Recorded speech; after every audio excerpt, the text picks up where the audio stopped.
appearance of such conflicts, and further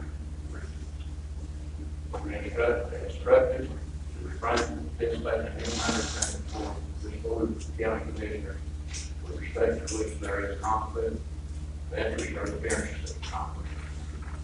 When will you listen to information? Let's pray. Good day, Heavenly Father, just thank you for this glorious day that you've given us. Father, we just ask that you just continue to just protect us and lead us in the direction we need to go. And Father, we ask that you just continue just to be with our county, and Father, most of all, the ones who are sick and ill. Father, we just ask that you just touch and heal them. And Father, we are so thankful for everything that you do for us. And Father, in all these things we ask you, precious and holy name, Jesus Christ. Amen.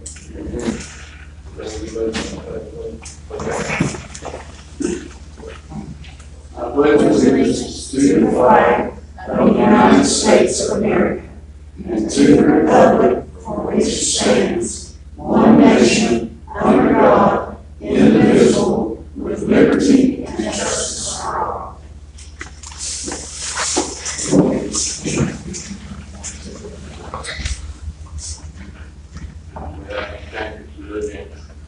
Yes, Chairman Helms, I'd like to add the Senior Center Director at 12A. Express, Wanda Hill with Express Grants. Okay. That's it. Approve the agenda with change.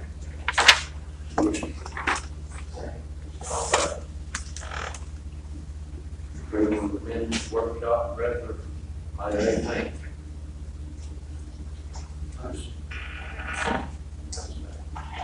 Second. All about. Nominate close the regular meeting, open the public hearing for the 2021-2022 proposed budget.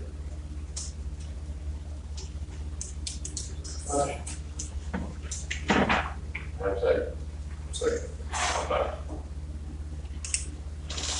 Okay. I'll go ahead and get started. Welcome everyone to tonight's meeting. We're going to cover several things. We might be here for a little while. What we're going to do now is we're going to go into the session for open to the public. This is strictly for the budget. We're going to be talking for the budget, and we'll open it up for comments just for the budget. Anything other than the budget we'll open a little later in the official open back up regular meeting minutes. So we've been working, as everyone knows, we're coming up to the end of the year. 30 June is the end of the year. We're going to start the new fiscal year on 1 July. We've held several budget workshops with county commissioners, made it public, and we made our budget ordinance public. We believe we've gotten to a really good point, at least to where we can try to put out a new budget for the fiscal year 21-22, and hopefully we'll get it adopted so we can move forward and make those changes. We had a lot to try to work with this year after kind of an incredible year, as everybody knows, last year, with working through what we had and then trying to plan for the new year coming up. So with that said, if there's not any questions, I'll turn it over to our finance officer, Ms. Becky Darlow, let her present our 21-22 budget. Okay, thank you very much. I'm just going to go over some of the highlights of the budget, and hopefully, if you've got any questions following that, you can take those during the public hearing. We are presenting a total budget for the general fund, that's our main operating fund for the county, of $18,611,891. This budget reflects no change in our tax mill rate at 65 cents per $100 of value. When we were doing our analysis, we saw that our overall tax base had decreased slightly, but not materially. And following North Carolina General Statute 159, the board budgeted a total property tax revenue based on our 1920 collection rate, which was at 96.561% of our 2019-20 levy. This is general statutory practice. The tax collection rate for the county, I'm happy to report, as of this past Friday, was at 97.5%. So that that's a testimony to the diligence of our taxpayers, and we truly appreciate that. In our budget, we projected for a sales tax revenue increase to better reflect the reality of the current year. We have experienced at this point an 18% increase in sales tax revenue. However, for conservatism, we used the 2019-20 year as a baseline to project our revenue growth. Using the 2020-21 budget as a baseline was not conducive because we budgeted based on worst case scenario for this year we're closing out due to COVID. You'll also see in the budget packet that there are several special revenue funds that we budget for. The first special revenue fund is our American Rescue Plan Act, CARES Act. That's budgeted at $1,653,565. We have received 1/2 of that allocation as of June the 10th, and that money has been set aside in a special bank account because it's very restricted use. Manager Marino and I have requested to the Board of Commissioners that we would hold a special workshop in the forthcoming weeks to begin to plan for those expenditures based on the restrictions of the federal government. We have to have our plan in place, I believe, by October 31st and send into the federal government as to how we will be utilizing these funds. We also have a revaluation fund budgeted at $181,205, and we are just beginning that process of doing the reval for the 2023 tax year. Our 9/11 fund is budgeted at $317,451. We also have an economic development fund. That is the fund that holds the monies that's provided by the Golden Week Foundation of $24,000. And then we have added one new special revenue fund called Trust and Agency Funds, which is a new fund it's actually mandated by the Governmental Accounting Standards Board. That's just pass-through monies through our DSS agency as well as our registered deeds.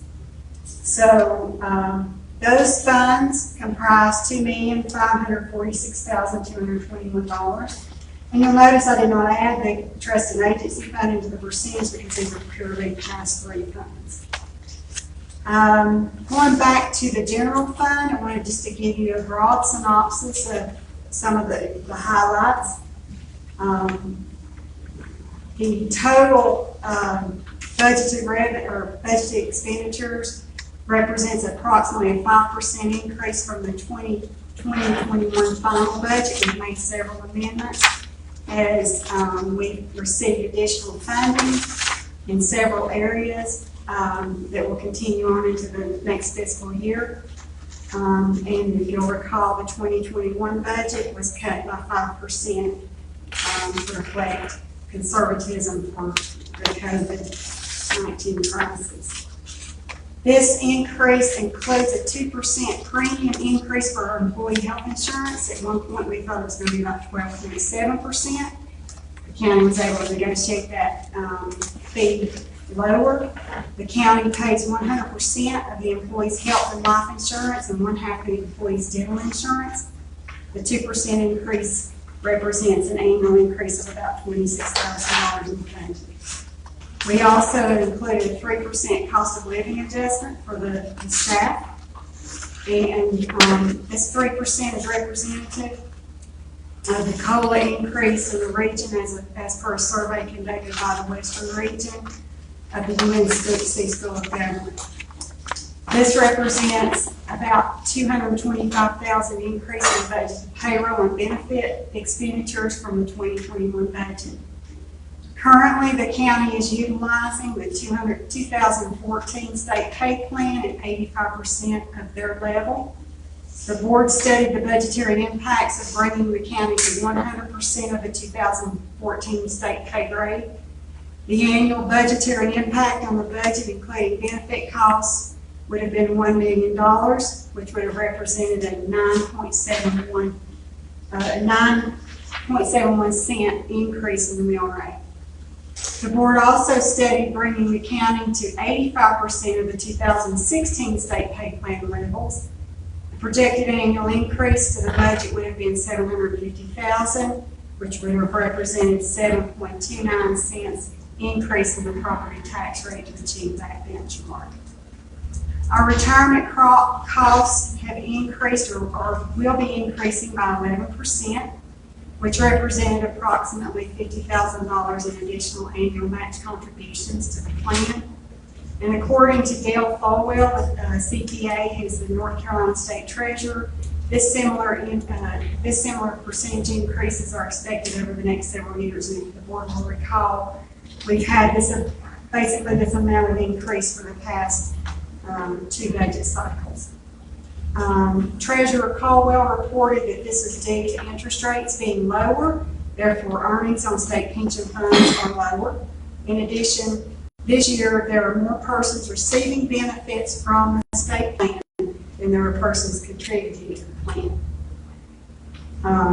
This is the first time that this has ever happened in North Carolina history since the plan was adopted in the 1920s. Wages and benefit increases all total approximately $300,000 increase for the 21-22 budget year. And if you quantify the cost increase or the total cost of your employee benefits on a per dollar basis, the cost of health insurance, life insurance, dental, and retirement equals to about $4.39 per hour per employee for the budget year 21-22. The board also outlines capital projects and capital outlay.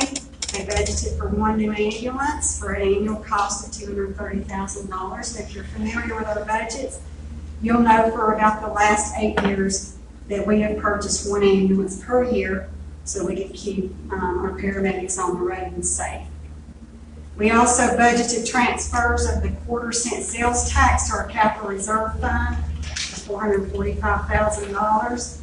And we budgeted county transfers of sales tax to schools above their debt service requirement of $200,775. We also have planned trade of some of our sheriff fleet under a fleet plan with no additional scheduled cost.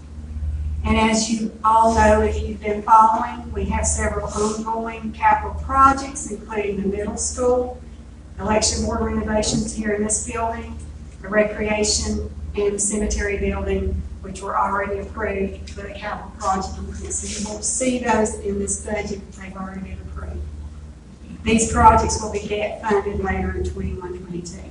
Speaking of debt service, our total budgeted debt service in the budget is $723,500. This is actually a little lower than what it's been. And to use a Dave Ramsey technique, as we pay down debt service, we're putting those debt payments into our capital reserve, keeping that budget level, but also funding the anticipated Justice Center. This includes $365,000 in continuing debt service for the high school and elementary school projects. Both of those notes will pay off in 2023. But there will be a new borrowing for the middle school later this year, for which new debt service obligations will replace that. We also include in that $292,000 in payments on our Health and Human Services building, for which $178,000 of that payment is funded by indirect cost reimbursements based on the depreciation of the building for the DSS side of the building. So basically, we get money back from the state and federal government for the depreciation for the DSS side of the building, which is a good thing. That's well over a penny on the mill rate. Wanted to compare this budget a little bit to the 1920 budget as our baseline, because as we said, that was our last pre-COVID budget. We've increased transfers for capital projects by $303,000 for the school and courthouse. This is county dollar. We've increased the transfers for the revaluation fund to $90,000 or up $90,000.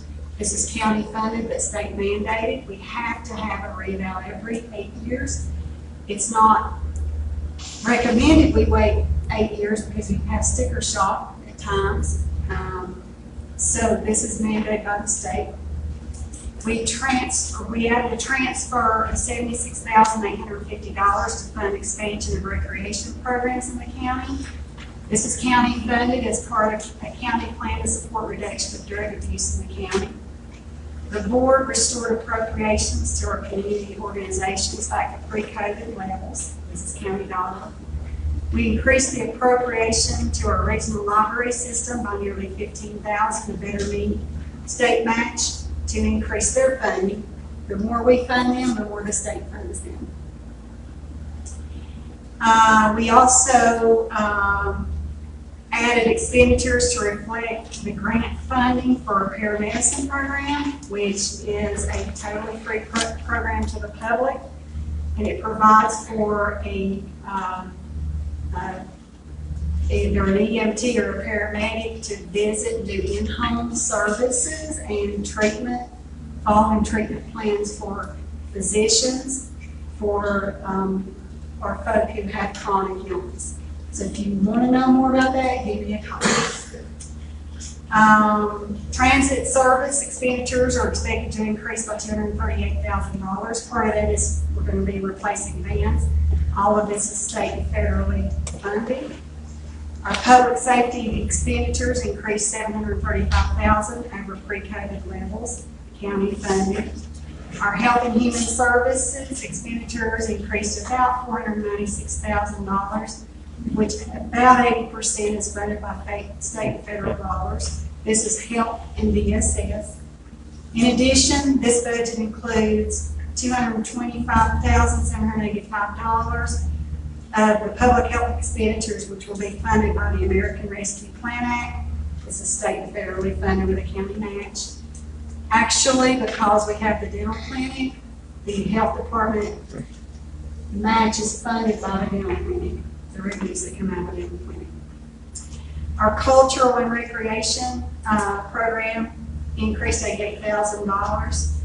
Part of that is due to some unfunded mandates from North Carolina A&T University, but primarily it includes the $76,000 I referenced to expand our recreation services. And in order to make up this difference, some of the other budgets were cut to compensate for the increases. So that being said, this is your 2021-22 budget.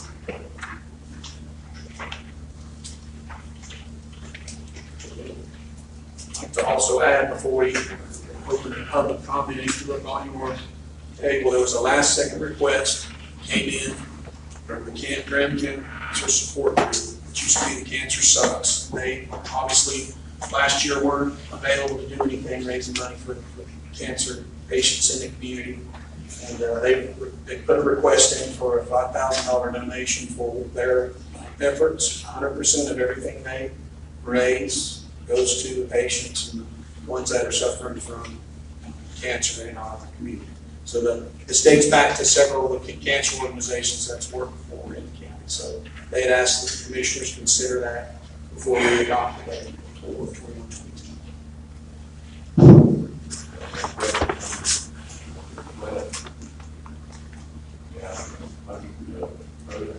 I make a motion here right away. Just want to make sure it was out there. So I think now, is there any public comments on the budget? Actually, Ms. Garland is a provider. No comments? I have a question. Sure. I'm sure many of you seen or been approached with discussion about the concerns with the EMS employees, their hours, their pay scale, the concerns about that, and I just wondered if that was addressed in this particular budget, how that pertains to that. And maybe we've addressed it every budget cycle. It was addressed with what she had went over with the different amounts of trying to match up to those 2016 and 2017, but go ahead if you want to say something. So, And one I'm thing, not asking it contentiously, I'm just trying to understand. Sure, absolutely, we're glad to offer. I know there's all this discussion, and I'm sure that it's been addressed, but I would just like some explanation. Absolutely, no problem, that's what. so I did note, in some of the social media, traffic that there was some questions, and, it was comparing the hourly rate of EMS for our county to the hourly rates in the other surrounding counties. And that's a very legitimate question. Graham County is different than, our surrounding counties in that our EMS operates on a different shift as the other counties. The other counties are on a 24-hour on, 72-hour off. Right. We're on a 48-hour on, 96-hour off. And actually, 2 budget cycles, we did a lot of work in that area because the board would be responsive to the situation. I spent several staff meetings up there with the staff. And so we organized a meeting with the staff.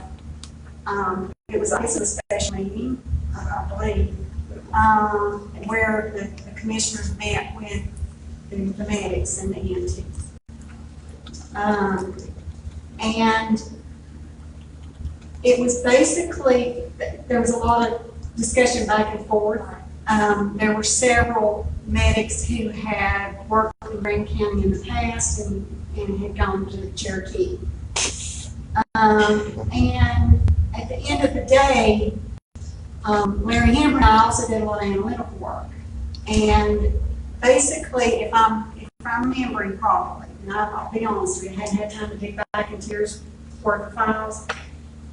In redoing the schedule, we were going to have to hire at least 4 more paramedics for the 24/72-hour schedule to work.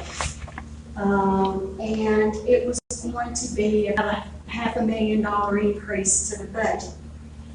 The board at that point, I hate to speak for the board, but the board at that point were very willing to listen and make a decision and try to work through it. We had 2 challenges, and that was some of the medics were in favor and some were not. So there was a little bit of a split there. Some of the medics have what they have like side businesses, but they didn't want to mess their schedule or change their schedule. And the other problem is finding more paramedics. And get folks to be willing to go through training. Fortunately, if we can do this right, we got a community development block grant from co-funding. And we got about $45,000 to help with training, so we're hopeful that we can get some interest with our young people who are, interested in health education, but also folks, young people that are already volunteering with the fire department and so forth. So we can get more staff and bring up the staff because we've got a whole slew of paramedics that are right at retirement. So, the board and we recognize that this is a problem. So that was a hindrance. And so, basically making the change as far as if you just look at it from a dollars and cents perspective, it was going to be another $500,000 hit on the budget, which is about 5 cents on the mill rate. We also, so we could compare apples to apples. This was 2 years ago, we did a comparative because we could see how do you figure out a 24 versus a 48 in the pay rate. So the best we could do was just look at W-2 wages and see where our medics and EMTs compared to other counties. And I went back just the other day just to see where we were, and at this point, just so, you know, and it's not to, I want to say this before I say what I'm going to say, and that is, I know this board is very committed to our public safety program. I'm very committed, and I know Manager Marino is. But basically, in 2019, because I wanted to say, what did it look like pre-COVID versus COVID? There's never going to be a post-COVID, but COVID. In 2019, this is the calendar year 2019, just so you got this in your head. Our average paramedic W-2 wage was right at $54,000 a year. Our EMTs, full-time, $47,000 per year. And for 2020, it did drop just a tad. The medics' wages were right at $52,000, and EMTs are about $41,000. So I wanted the public to know how that levels with other services. When I did the study 2 years ago, we were pretty comparable as far as W-2 wages were concerned. Okay, you can't put a price tag, in my mind, on somebody, because we all know, I mean, I've already told the paramedics when I have the big one at my desk, you know, where they're taking, you can't put a price tag on it. But at least, I mean, that's where we are at this point. And I know until all the, and I haven't talked to the paramedics since year before last, so I don't know how it falls as far as who's still wanting to make a change and who's not wanting to make a change. But I think we kind of sat with it because we couldn't get, they didn't have a full consensus themselves as far as what they wanted to do. Does that help with that? We're getting ready to place a bad prices on our EMS. I'm sorry, I can't answer. We're getting ready to place a bad prices on our EMS. When our older guys retire out, we ain't got no new people coming home to be paramedics. But they none of us find out school. If they do, they can drop out. If you can get enough for a class, well, then they drop out. So, I don't know. Volunteers, same thing. We have very few interested in volunteering. We advertise out to other counties or other states even, like, a lot of people are trying to move here, maybe we can attract some. That's the reason they're moving here, is to get away from it. That's the reason they don't want to apply. We are looking at several options and programs, career days, and getting the local community college a little bit more involved. They've been involved in the past. Obviously, COVID hit that. We're looking at the community college. We're looking at career days at the schools, taking some of the equipment out to try to get some interest built. So we are behind the scenes working on trying to do that because as Chairman Eller said, we see that need. We see the potential for what can happen down the road.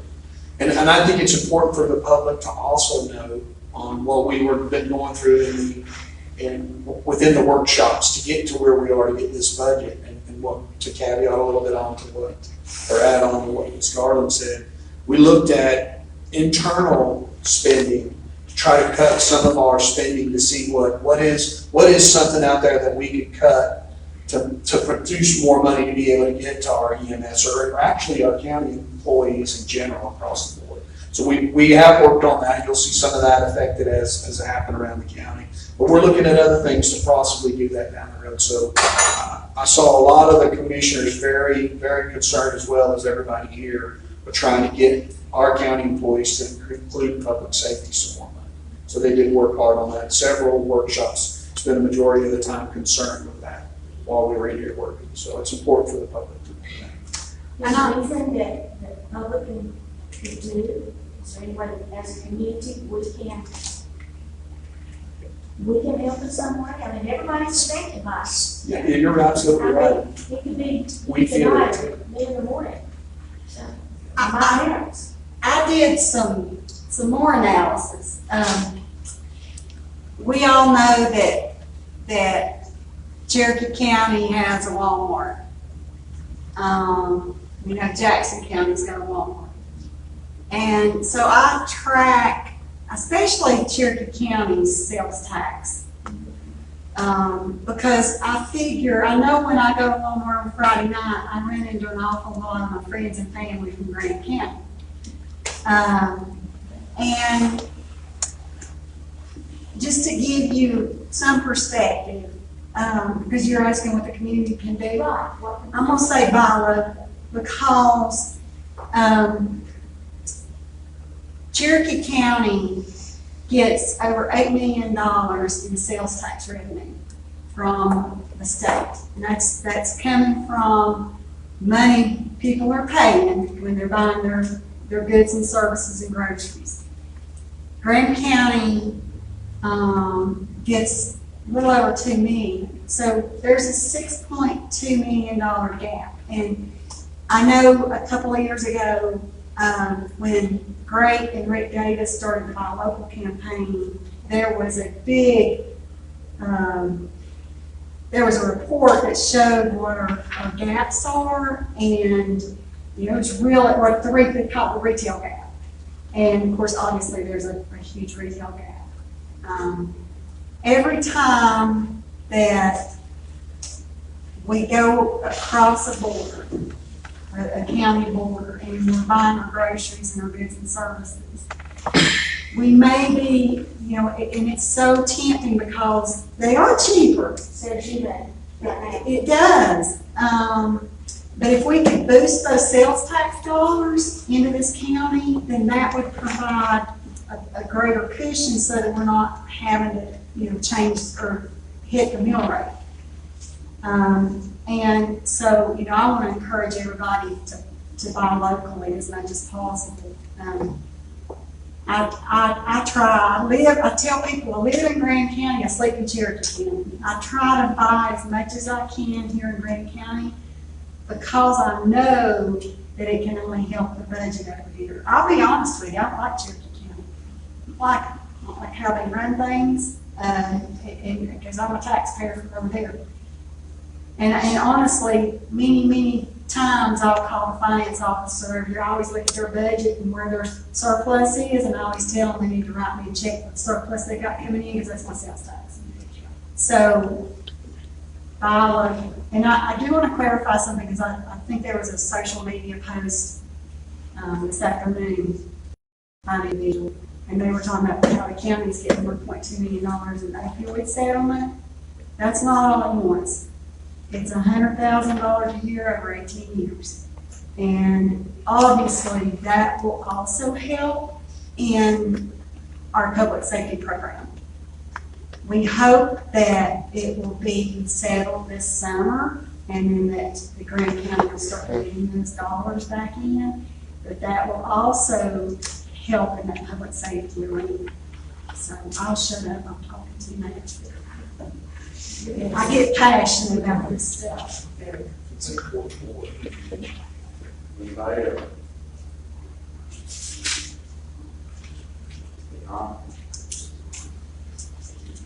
Have a motion to close the public hearing, reopen the regular meeting.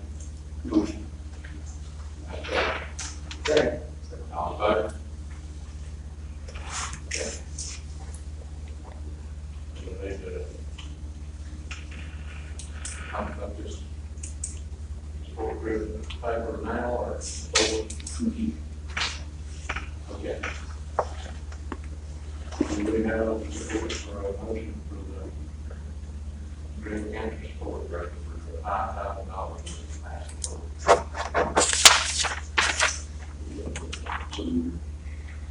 I would make a motion to do that. Do we have a second? Second. All in favor?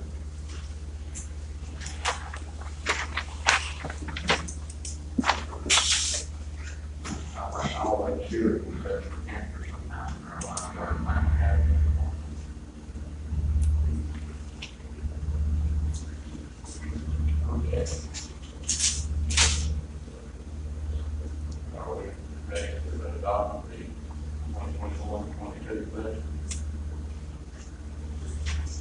Motion with the addition of $5,000 tax. Second. All right.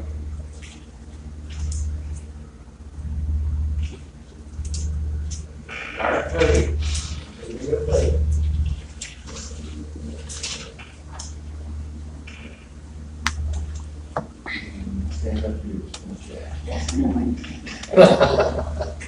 Thank you very much, Mr. Chairman, and members of the board for letting me come and talk to you tonight. One of the more enjoyable things for me as a member of the North Carolina Board of Transportation is when there's an opportunity to honor some of our local citizens. Two families, one being the Wayne Carringer family, stand up as you will, and the other being the Leonard Phillips family. And we have Latrice and Eddie and Daniel back there. They have each submitted requests to the North Carolina Department of Transportation to have a bridge or a road named for their loved ones. That'd be for Mr. Phillips and for Mr. Carringer. The Carringer family has requested that the the new road going into the high school, be named for Wayne Carringer. And the Phillips family has requested that the bridge, which crosses over the creek there, be named for J.L. Phillips. They have submitted their applications to the DOT and have been found to be deserving of these designations. Now, a part of the process, as many of you all will know, is the DOT likes to have a resolution from the Board of Commissioners in support of these names. So the reason that we're here this evening is to ask this board to adopt resolutions supporting naming the bridge for J.L. Phillips and the road for Mr. Wayne Carringer. They please attach to them. The families have made arrangements to cover all the fees that are involved with the NCDOT. They've committed to take care of those. So there's no fees to the taxpayers in the county. When you said on the road night committee, or anything that has to be done first. We just have to submit it to Brian so he can actually explain that to the next board meeting. But it being the DOT meeting, it would be 80%. Because it's something to do.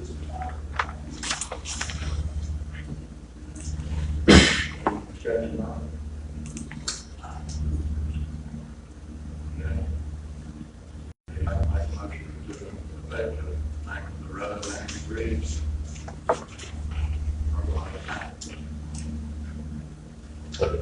But Mr. Chairman, they probably should be individually done. So, road, be named after Carringer. Yes, sir, Mr. Chairman. We have a motion to name, what's the road name now? It was never officially named. I think Black Knight Way may have been going to be the name of the road, but I don't think there were ever anything official done on that. I think they know the name of it, down on the road, everybody is up on the lines. And they may have by now, but it's no problem. They'll change that. So, do you have a motion to name the road? I make a motion to name the road, Carringer Road. Do we have a second? All right. Now, do we have a motion to name the bridge? J.L. Phillips Bridge, is that right? Yes, sir. Now, a second. Second. All right. Thank you, gentlemen. I appreciate it very much. And at some point after this goes through the rest of the process, we'll have a ceremony just like we'll have for well, we're gonna have Ronnie Mills out sooner than later, because that's been in the works a while. You'll certainly all be invited, so thank you very much, and thank you for your time. Thank you, Dr. for your service. See ya. And thank you on behalf of the Heritage family too. And thank you on behalf of the Bill staff as well. Ryan's done a lot for this country.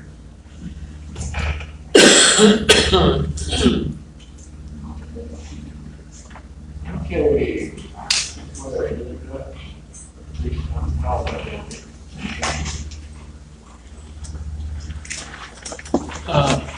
First of all, I'd like to thank you all for approving the use of the Agriculture Extension Building for the Ronnie Millsaps mural.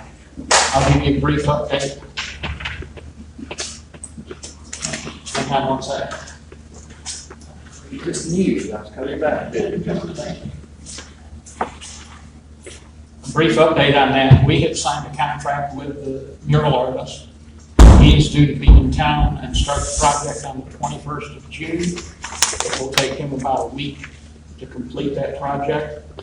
And so we should have a new Ronnie Millsap mural on the agricultural building before the end of the month. And thank you all for approving that building to be used. When I started here, we asked for three things. We asked for that building to be used. We asked for a donation of $10,000 for the mural and art, music and art mutual agreement, because we've asked for the 4 county organizations to each contribute $10,000. We also asked this board to consider giving Rev'd Up a $2,500 operating expense annually. And I got thinking about that, and I think that Rev'd Up may be one of the most active, least known about groups in the county. And so I brought some, I want you to know that we're just not about putting up a couple of murals, that we've been functioning for about 3.5 years, started out as a volunteer group.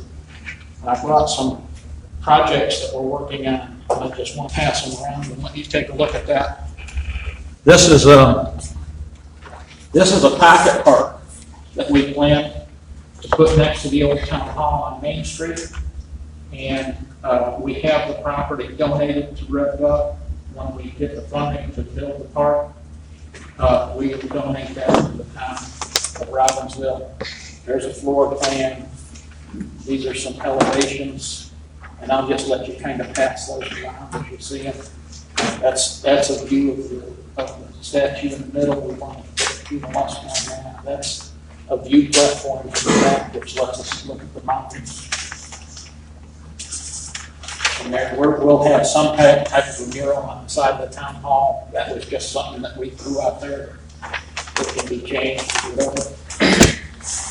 We have a walking trail that we've been negotiating on to get from Ford Street up to the town square. That will allow us to clean up all of the buildings on Main Street that you can see from the bypass. This pocket park is a big part of that, and the pavilion. I don't know if you've talked with Drake and Michelle about the pavilion that we plan to put in next to the VFW building. That was all part of our original vision. This is a little site plan that shows the walking trail coming up to the square. This is where the pocket park is going, and this is where the pavilion is going. And so I'll hand that to pass around. This is some plans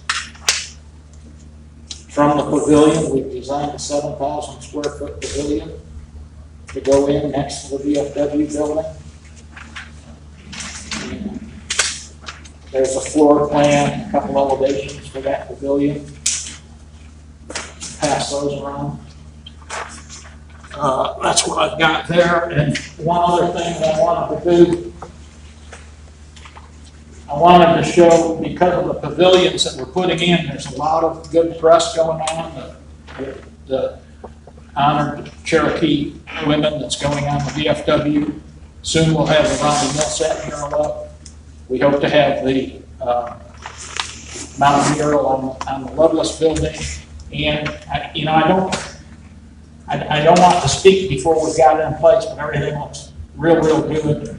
That we're going to do a Black Knight mural on the Precision Tax Office that the Beckners own on Main Street, right across from the Phillips and Jordan building. We've got the school supporting us with that. Lynn, the art teacher there wants to get the students involved. So that looks like it's going to happen. We also feel like we've got a real good lead on funding for this walking trail. And we have a board meeting Thursday morning with Rev'd Up, and we have a funder coming. And we believe that we're going to do a collaboration with GREAT and the Robbinsville Tourism Authority, and that we believe that we can put funding in place to do this walking trail, provided that we can get the land donated to allow us to build that. And then one other thing that I wanted to do, I put together this is mural art. This is from popular murals across the U.S., but it's also from local murals. There's 2 pages of local murals from Silva and Franklin and Murphy and Bryson City to show you what some of the other communities around us are doing. So I'll just pass these. You can pass those by and see what some of the murals look like.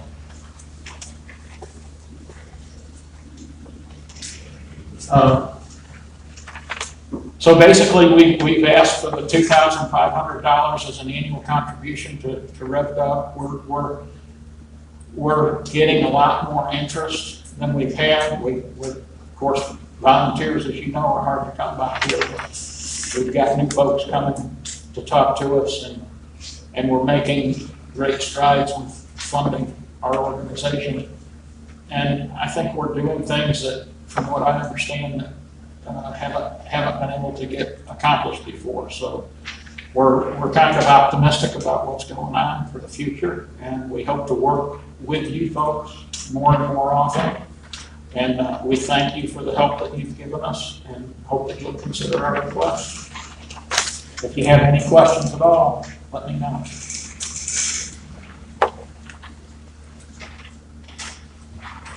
That's good, John, thank you. Thank you.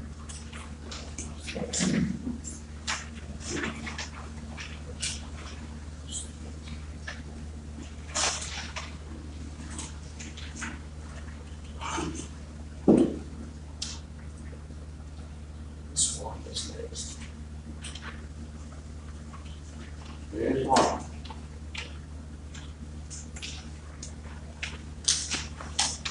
Good afternoon. I just recently got notification where I could apply for a HBC5 grant. It's part of, what does that mean?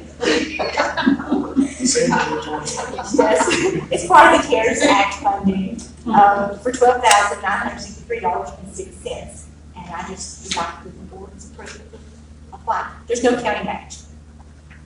Got a motion. First. Got a motion. Have a second. Second. All in favor? Thank you. Sorry, Dave. It's okay. We'll take that all in here. Thank you, Walker. Thank you.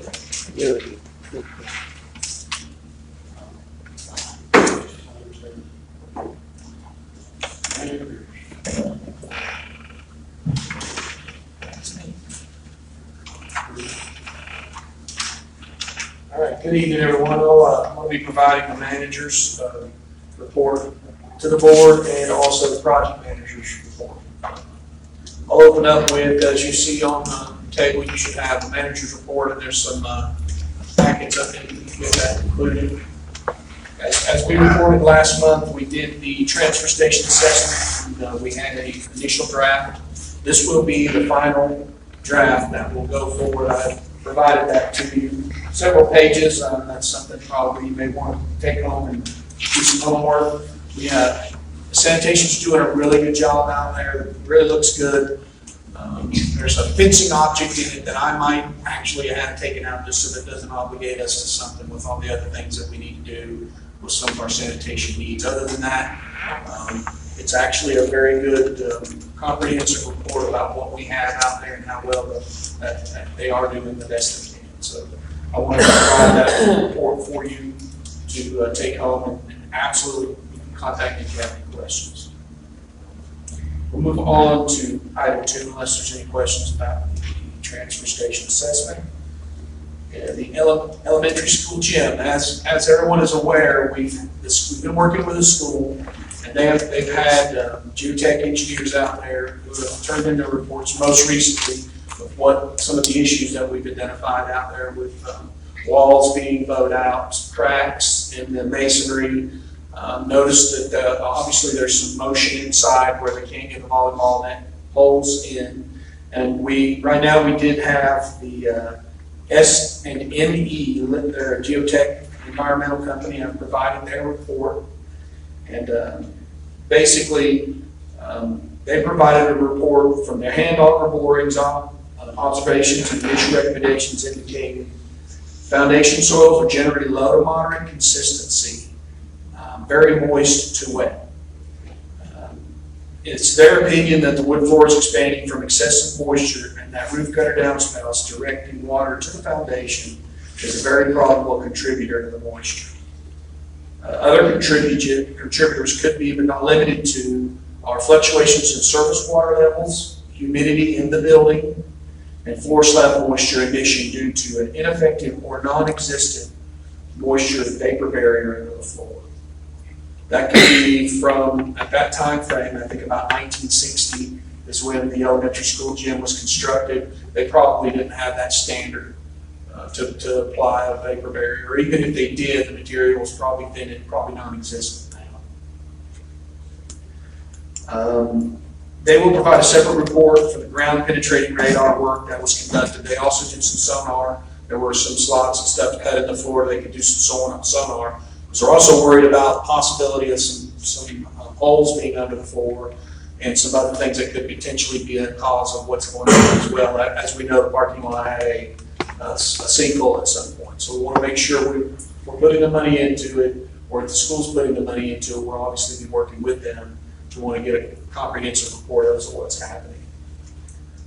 Once they'll provide that report, the S&NE, Closell Structural Engineers, who's working at the school now, they've been hired to assess and provide a report of the concrete and masonry as to the extent of the damage and recommended remediation for what's going on with the brick exterior walls. We'll be obviously waiting for that report as soon as they get that in. They are currently working on trying to get those information, and we'll provide the geotech report that I provided here with their information. Obviously, we'll keep the board and the public updated as we get information regarding the elementary school gym. Any questions on the school gym? When will I have a report from the sun? I'm hoping to have it probably by the end of next week. That'll be something. If I get those reports out, and if it's obviously before the next meeting, I'll try to send it out as a whole, email wise. Did they determine that the brick walls or brick wrapped around the cement block? I read something that they had.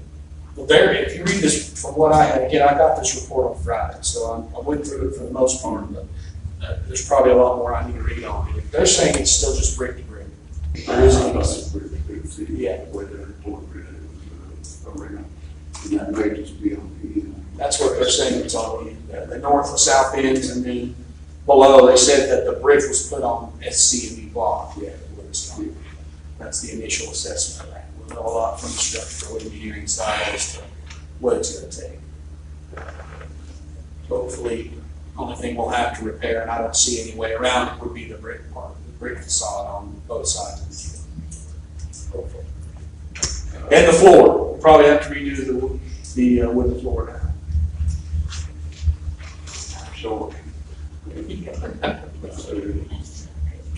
there's windows at the top of like they were tilted out. They are about 6 inches. So that's why I don't know. I hope the building is saved, but I hope so too.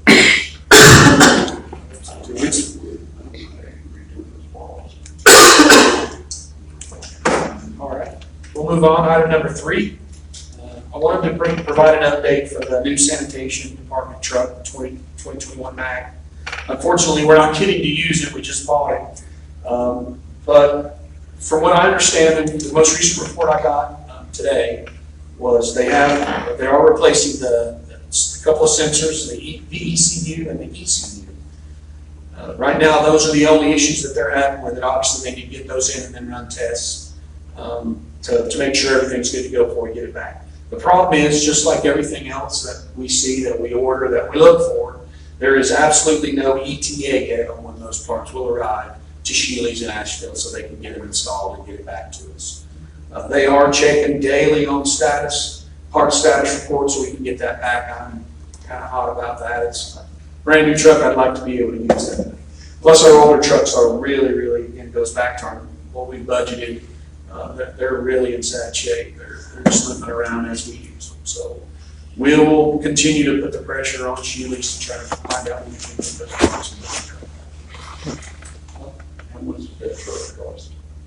170. $273,000. $273,000 I still haven't closed on that loan yet, for garbage truck.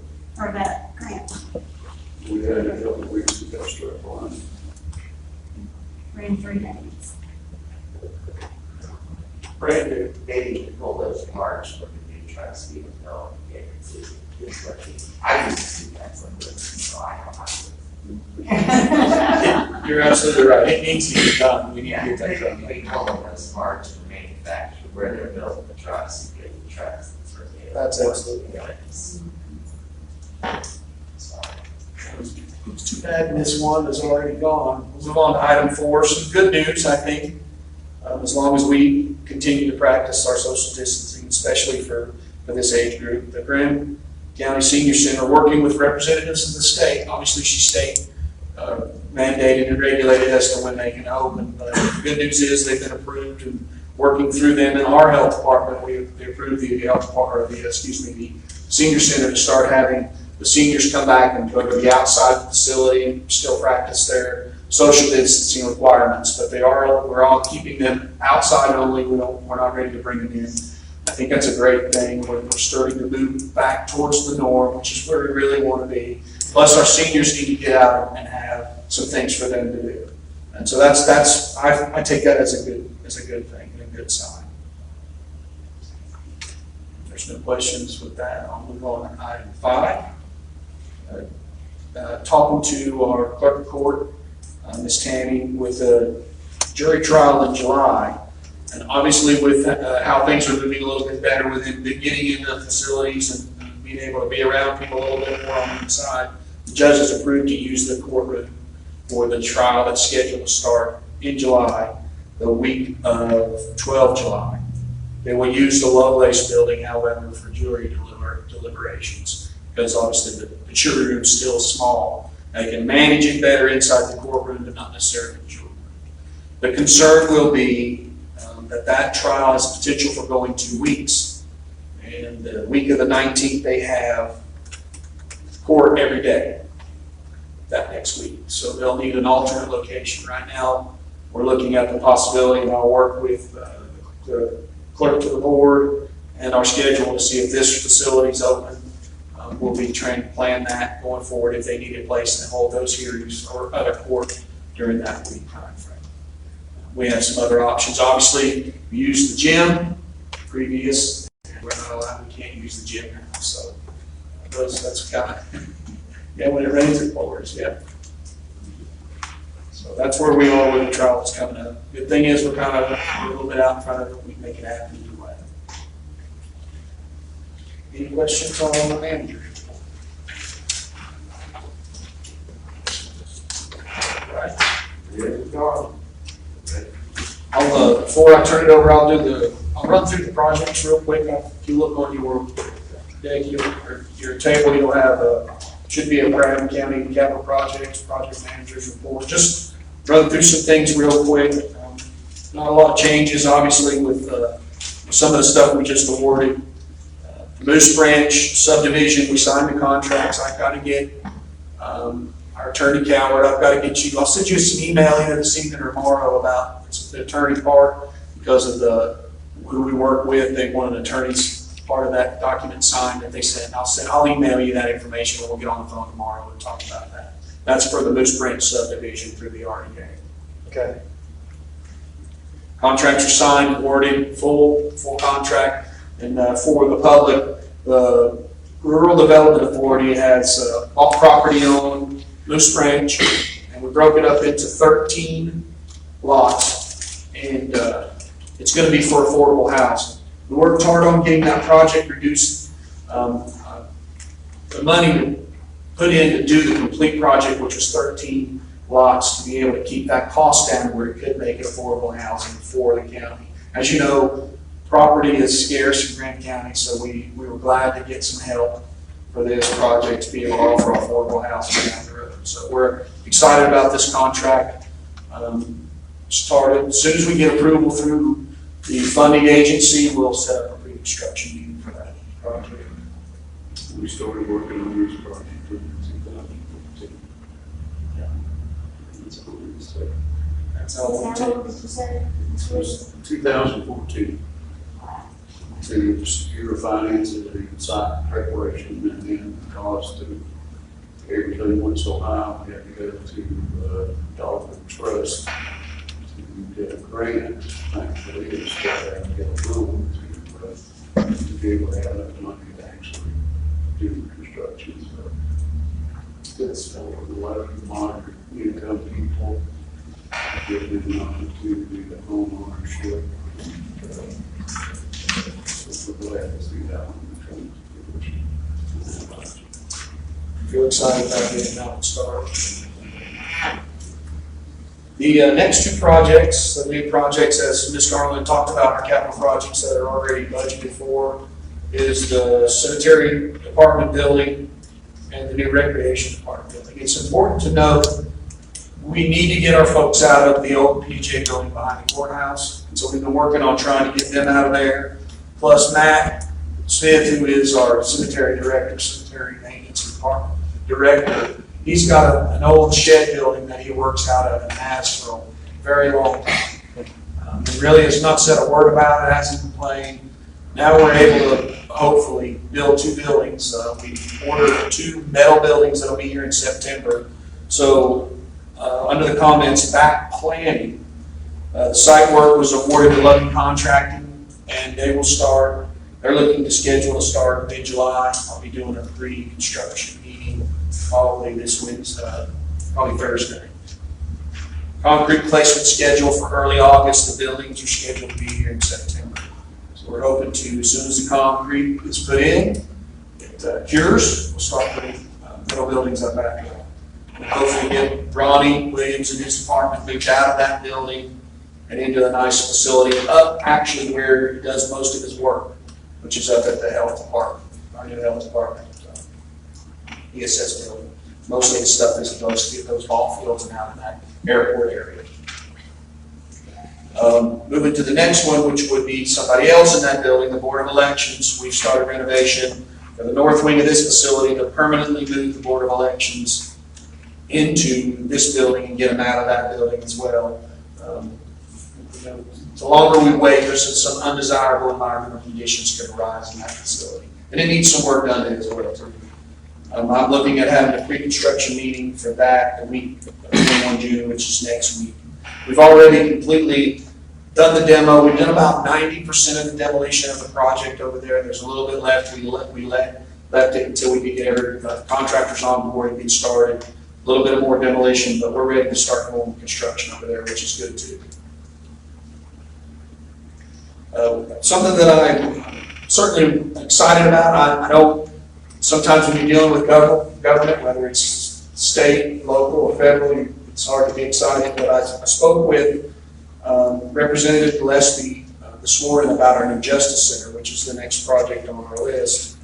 And I know that we've talked about new jail, a new sheriff's office, and a court services system, which, as we know, would encompass all the court services that happens up there in the courtroom or the courthouse now, would go up on West Fort Hill. And we started out at about 18 million.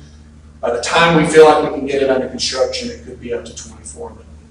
He informed me this morning on the phone, that Representative Gillespie, our North Carolina Senator Corbin, have requested through the legislature and meeting with our federal congressman and representative and our senator, $30 million for Grant County a Justice Center out in our area.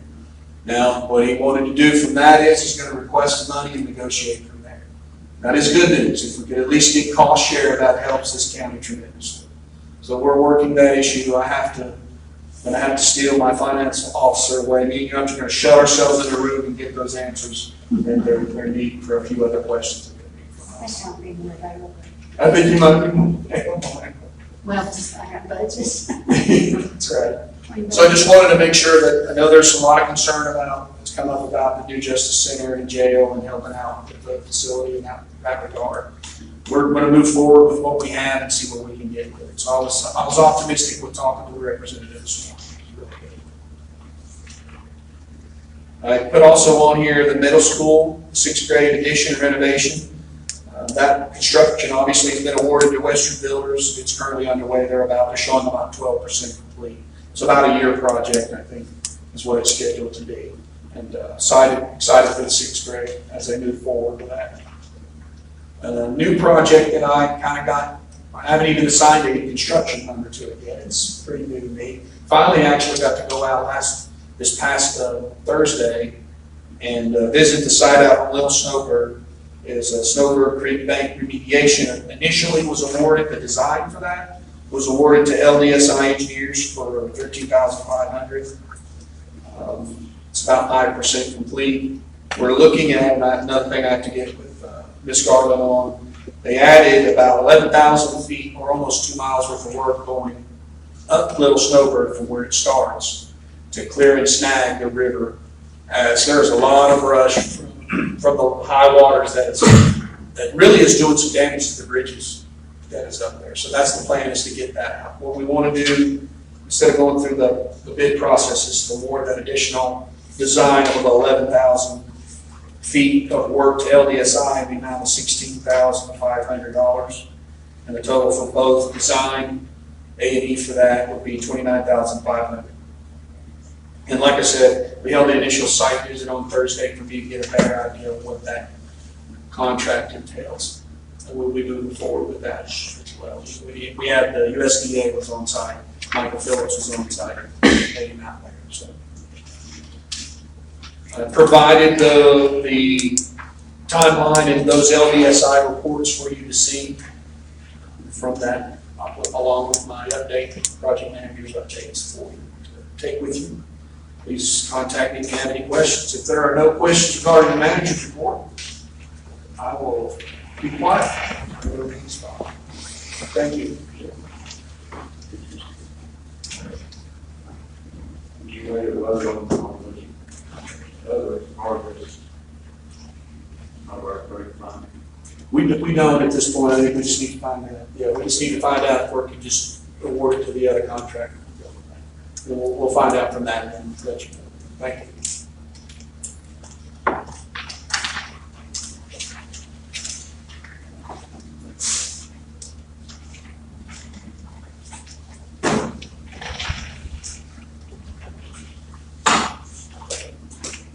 We're ready, man. Okay, so we have the financial report through May 31st, 2021, our reconciled balance in our general fund and our North Carolina Capital Management Trust Fund for the general fund. At the end of May was $9,679,632. I'm going to make this statement because that sounds like a whole lot of money. But when you start deducting everything that the state says we have to hold back, the amount that from our audit last year, June 30, 2020, that we had available for appropriation above and beyond what the state says we have to restrict is $1.1 million. So that's really whittles down our capacity to do things. And I just wanted to make that comment because I know that, to me, $9.7 million is a lot of money, but Local Government Commission requires that we keep 35% of our expenditures in reserve, and basically that's 4 months in reserve. That's a rainy day fund. That's the amount that if we got no more revenue in for a good while, that we would have to pay our bills on. Our capital projects fund, I got a typo. Should be $1,218,000 in that capital management trust fund. The school capital project fund, we still have $114,000. I'm estimating that we'll transfer $113,000 either into that fund or use it for our match on our part of the school build grant. And then we just recently opened up a special money market account for the American Rescue Plan Act for $819,782.50. I'll be very diligent how that money is spent because it's very, very restricted. If you'll look on page 2, you'll see that on the MMA, our tax collections for real property taxes were $37,229, of which $27,000 and some change was current year taxes. That's $30,000 below. We've been tracking ahead all year, so we're fine. Like we're breaking these last few dollars. Our BTS continues to climb. It was $51,751, so I'm always thrilled to see that because that helps in the budget as well. If you look on page 4, you'll see that we collected $7,165,000 in our real property taxes. That's current and late taxes, and DMV is right at $560,000. And that's about $180,000 ahead on the real property taxes and $61,000 ahead this time last year on DMV. Our tax collection rate as of the end of May was 97.01%, and as I reported in our budget hearing, Tawana hit 97.5 on Friday, and she sent it up to us because she was so excited about it. This time last year, we were at 95.88 in our tax collection. So obviously, the higher that tax collection rate goes, the more we've got room when we're doing our budget for the next year. So that truly helps us there. Page 5, you'll see May and June we're scraping the bottom of the barrel for revenue and looking for it everywhere we can find it. Revenues for the month of June were $811,000. Expenditures were $1,136,000. So we had a deficit of $325,000. This was not as good as this time last year. We only had a deficit of $132,000, but much better than 2 years ago. It's $695,000 deficit. So that gives us a little bit of wiggle room. If you look at page 6, you'll see that our surplus to date for May 31st was a little less than $1.6 million. This time last year was $974,000. So, but I just made our note payment on the PNJ, or Health and Human Services building, June 1. And so you're going to see that number really plummet from the month of June. June is always a bloodbath. Bottom line. If you look on page 7, I'll have good news on the sales tax front. This is exclusive of the quarter cent. We got $248,000 and some change. This time last year, $182,500. And we're quite a bit ahead of the May numbers. This is reflective of 2 months ago, so you can see the impact of spring coming in, people coming into the county for tourism. We're about $367,000 ahead of this time last year. Of that, $241,000 is the 524 money, which $89,000 of that goes to the schools. So we're, as I said in budget, we're about 18% ahead of this time last year on our sales tax rate. We are still working on foreclosures. You can see those numbers there. We're slowly climbing as far as old back taxes. Basically, every dollar in back taxes we collect holds that mill rate down. If we're letting people not pay their taxes, then we're shifting that burden over to the taxpayers. So the higher that number gets, the happier I am. Any questions on this part of mine? Okay, you're looking at the budget report. I actually pulled the budget report down through today so you can see where we are because we're so close to the end of the fiscal year. You can see some of our departments are running ahead of their budget. However, it's all explainable. For instance, mapping, he's having more contract services due to our remapping project, so that we can increase our tax base. Tax offices had higher advertising costs. The jail and the sheriff, you're going to see on a year-end budget amendment, they're coming in real close to budget. The jail budget would have come in, based on my projections, within budget, except for we had an inmate who came in who had been a no-show for 2 surgeries. They get incarcerated, all of a sudden they get really sick and they have to have surgery. We got the bill, $45,000. We are having it scrubbed. It'll probably be about a $30,000 hit to the county. And I want to say this, that had that inmate been covered by Medicaid under closing the coverage gap, that would have saved the county budget that much. And so it's very important that we get the coverage gap closed because it will save lots and lots of counties on their inmate medical. Right now, we should be 8%. We got 16% left in the budget, so we're in good shape overall in our budget. I'm just having to shift some money around 20 budgets for one-time issues.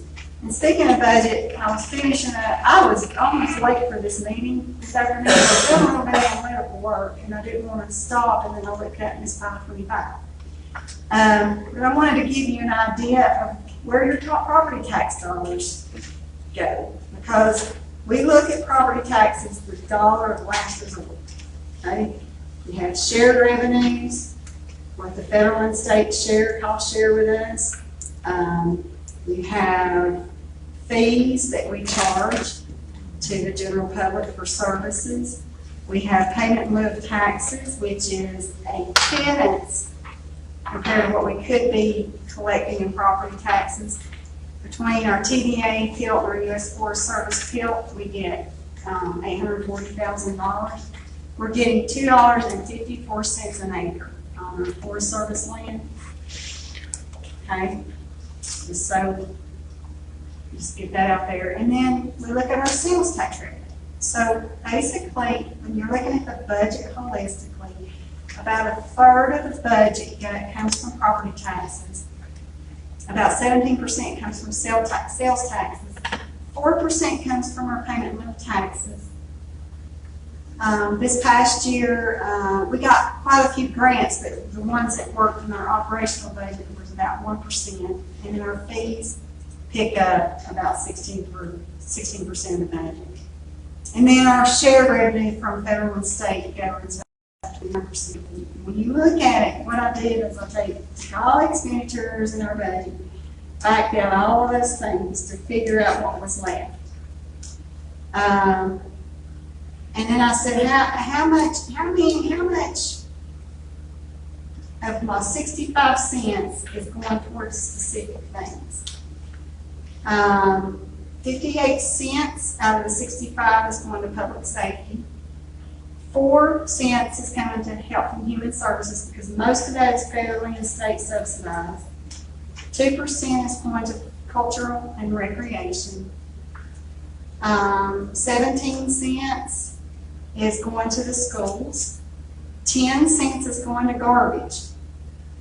So the more we can not put in the cans, the better off we are. 1 cent is going to some of our nonprofits.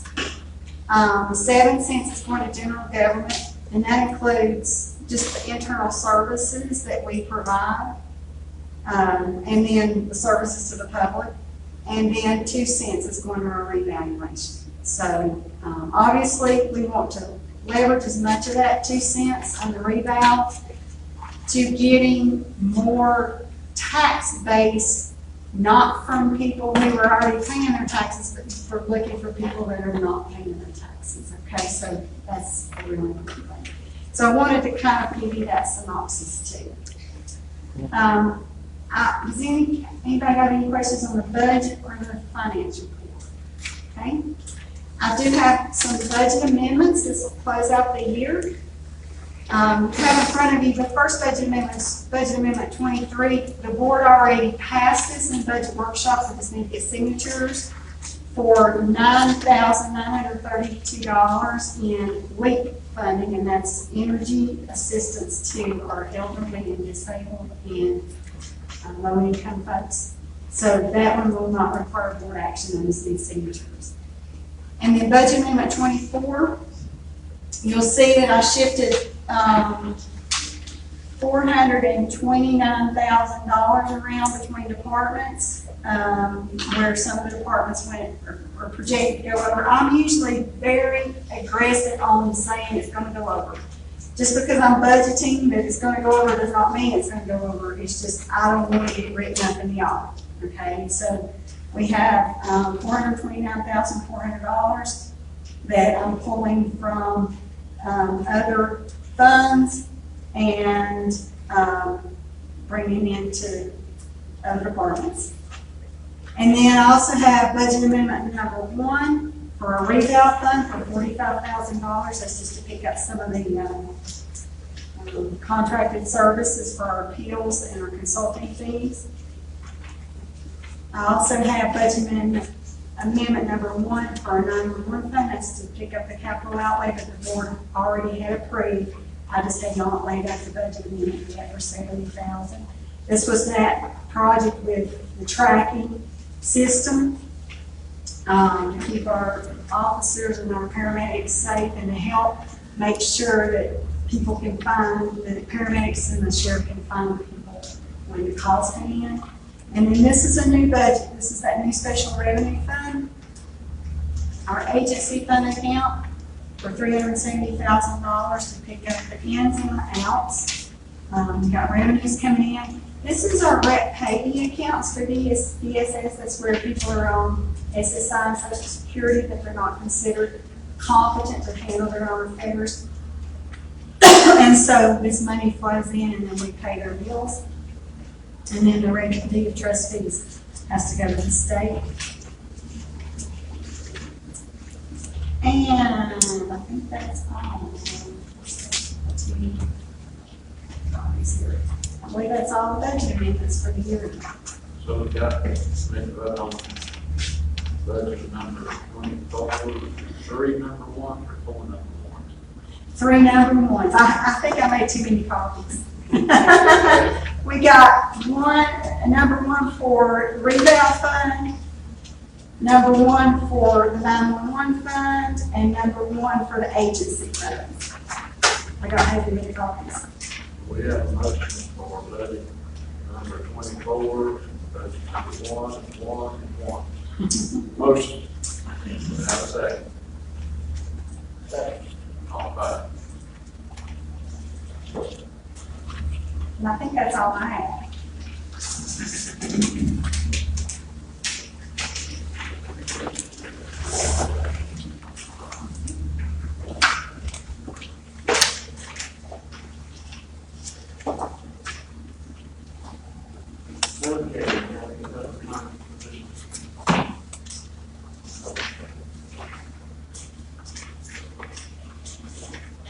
I have a public comment.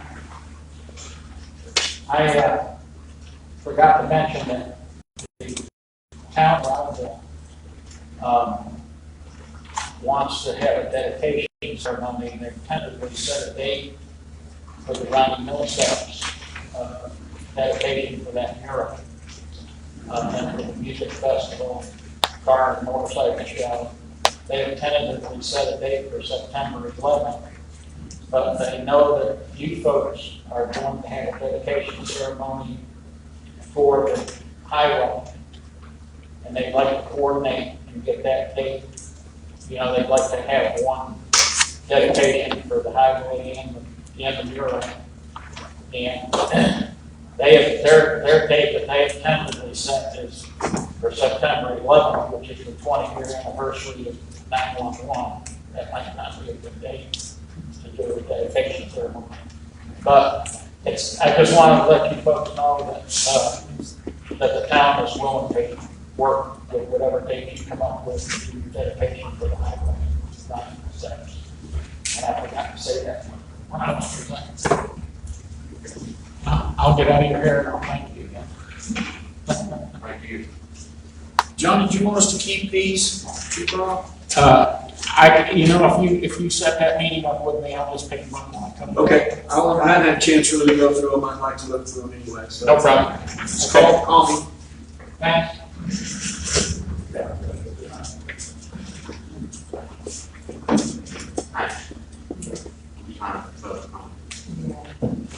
I just got a couple things.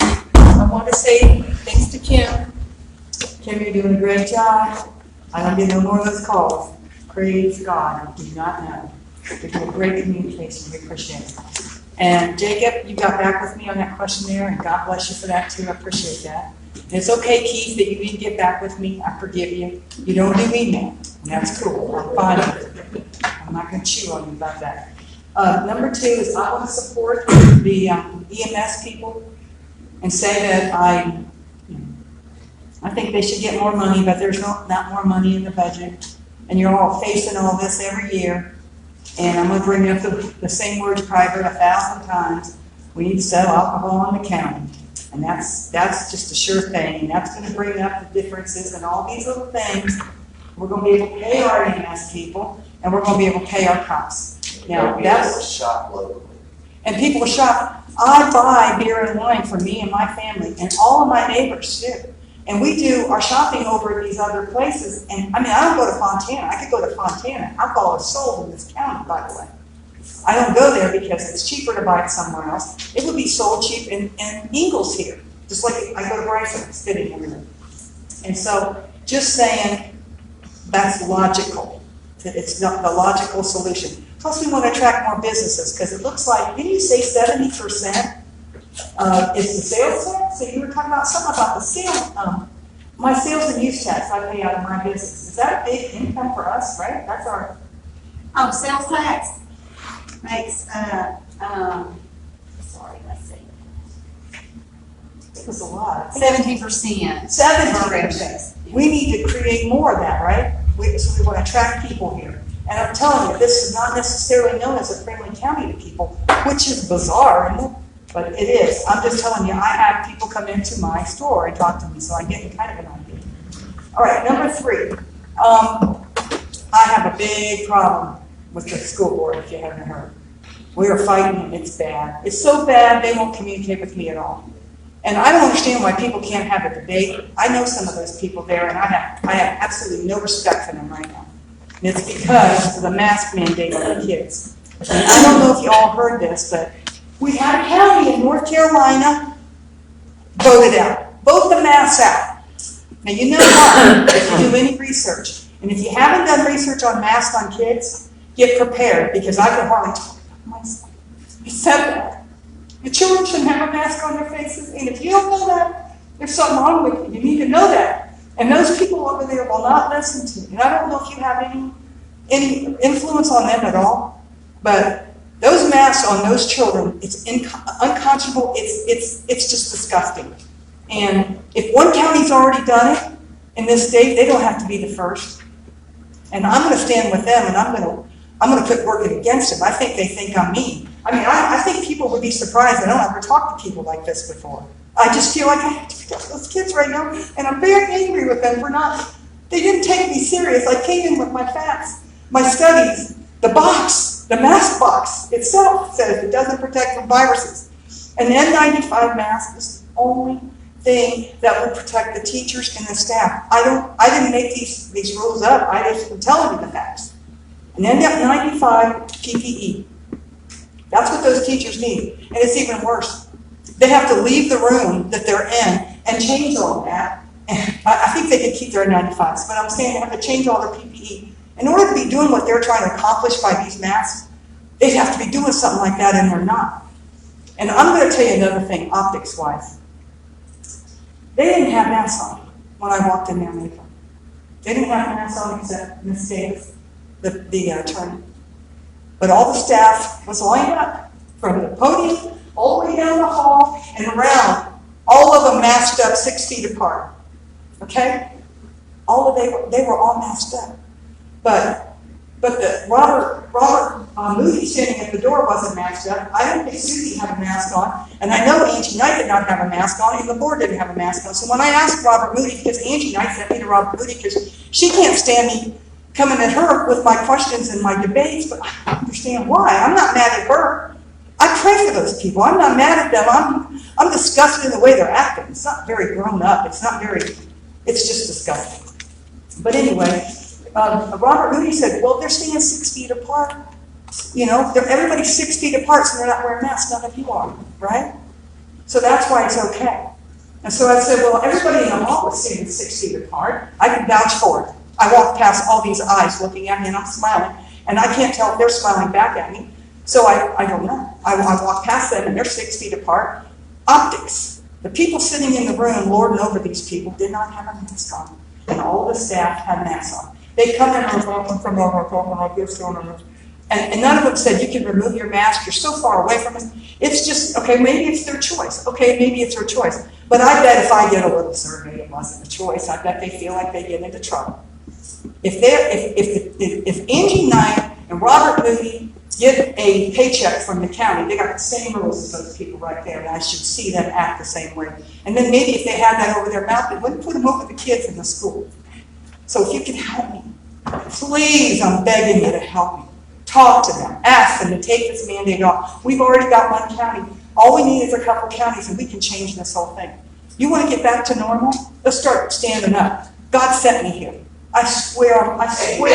God sent me here and never do this. If God didn't tell me to come and do it, I have to talk to you guys because I can't get nowhere with them. They won't even communicate with me anymore. Imagine when I got to go in the meeting next month. Yeah, imagine how that's going to be. Robert Meeting's going to probably trip me. I'm teasing. I'm teasing on that. I got to get a sense of humor back because I get kind of emotional about it. So that's my 3 things. Help me. I'm begging you to help me with the school board. All right. Thank you. Yeah. Without a mask.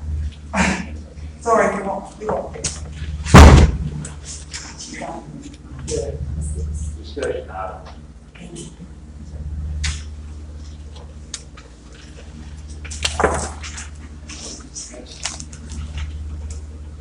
All right, we're going to approve the order of collection for Tawana Ledwell and Amy Johnson. Action. Motion approved. Second. All vote. I would like to reappoint Sue Lewis, Johnny Grims, and Janice Stewart to the jury commission. Second. All vote. Reappoint Brian Johnson, Jason Marino, and Ed Satterfield to the RDA board. We don't like money. We don't say. All vote. Reappoint Meredith Jenkins to the TNT board. We don't like money. Second. All vote. Approve board poll to purchase turbo kit for garbage truck. Motion on that. That's second. All vote. Item with no need of action. Offices will be closed July 2nd and July 5th to celebrate our Independence Day. And may need action? Is there any new or old business? Discussion items. There is some item on None? All right. Motion to close, yes, 43, 18, 11, 8, 35, confidential information. Further contract with personnel contracts within the The NCACC risk pool for workers' comp and for property and liability insurance. The NCACC workers' comp will be $109,850. And the property and liability will be $112,115. I'll make a motion. Second. To accept the, All back. Does the board want to discuss or do anything about the real good?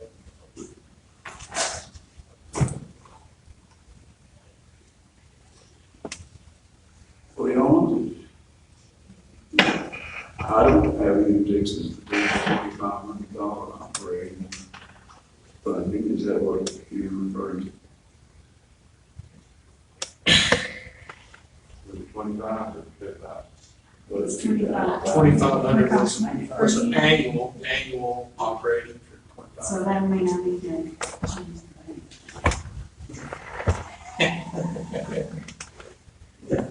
If you're gonna do it for this coming year. If not, you can put it in this year and then again. However you want something. Whatever you got something. Whatever you want to do, I think that's what mine is.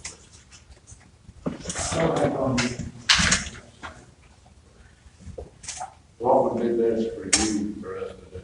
Wait? For the next fiscal year. So that's where I'm at. Uh-huh. That's what we're looking Yeah. at. Madam, can you remind us next commissioner to discuss this? Yes, sir. Does that work? Anybody else? Are we done? Let's do it. Second. All in favor?